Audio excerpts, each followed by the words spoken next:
Demandez à n'importe quelle personne de votre entourage de vous dire intuitivement où elle perçoit l'emplacement de sa conscience. Elle vous répondra certainement dans mon corps, ou plus précisément encore, dans ma tête. Alors, il s'agit là d'une perception subjective tout à fait recevable et sur laquelle on peut s'appuyer de manière empirique pour élaborer certaines hypothèses. Aujourd'hui, je vous propose de partir du principe que la conscience se situe effectivement à l'intérieur des limites de notre corps, que ça soit vrai ou pas, ça n'a aucune importance à ce stade. On va juste partir de ce postulat pour imaginer un instant que cette conscience est capable de s'échapper de son ancrage habituel pour explorer d'autres lieux.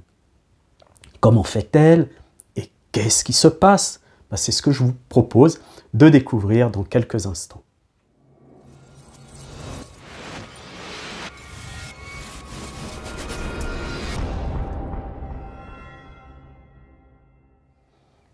D'un point de vue neurophysiologique, la conscience est traditionnellement associée à l'activité cérébrale. Cette activité cérébrale ne définit pas la conscience, il s'agit juste d'un corrélat lié au potentiel d'action électrique dans le cerveau. Et effectivement, pour faire référence à l'introduction de cette vidéo, nous percevons bien notre conscience à l'intérieur des limites de notre corps. Pourquoi? Essentiellement pour des raisons pratiques et de bien-être. Ça paraît évident.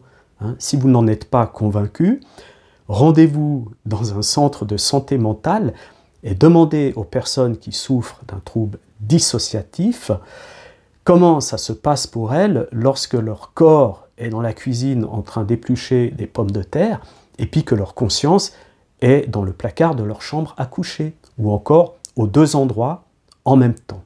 Mais revenons-en à la question à laquelle nous essayons de répondre aujourd'hui. Que se passe-t-il lorsque la conscience s'affranchit des liens qui la relient au corps, plus précisément au cerveau? Eh bien, le chercheur Olaf Blanc de l'École polytechnique fédérale de Lausanne, donc la ville où je vis, il a ouvert de nouvelles perspectives en postulant sur le fait que la conscience ne serait pas strictement en lien avec une zone spécifique du cerveau qui représente notre corps. Elle pourrait s'en défaire pour se manifester ailleurs, soit en un point précis, ou encore, si elle ne rencontre pas de limite, s'étendre, voyez, jusqu'à occuper tout l'espace environnant. Alors attention, on ne parle pas ici d'imagination ou de rêvasserie, vous savez, quand on dit il est dans la lune, etc. Non, non, ça n'a rien à voir avec ça, mais bien d'un transfert bloc de la conscience à un autre endroit physique ou de son expansion dans l'environnement. Alors, sur cette base, Olaf Blanc et son équipe de doctorants ont réalisé des expériences assez intrigantes grâce à la réalité virtuelle. Pour faire court, ce que je peux vous dire aujourd'hui de cette expérience, c'est qu'ils ont réussi à faire déplacer la conscience d'une personne dans un avatar qui se trouvait à plusieurs mètres d'elle. La personne n'avait aucun doute sur le fait qu'elle n'était plus du tout dans son corps physique, mais bien dans le corps de l'avatar. Elle était même capable de regarder son corps physique depuis les yeux de l'avatar, à distance. Et lorsque les chercheurs touchaient l'avatar, au bras, à la jambe ou à la tête, la personne, elle ressentait la stimulation. Par contre, quand on touchait son corps physique, par exemple par un effleurement sur sa main, elle ne sentait rien du tout. Alors, bien entendu, si on avait commencé à faire souffrir son corps physique, la conscience, c'est évident, elle aurait immédiatement réintégré le corps physique. On est bien d'accord là-dessus.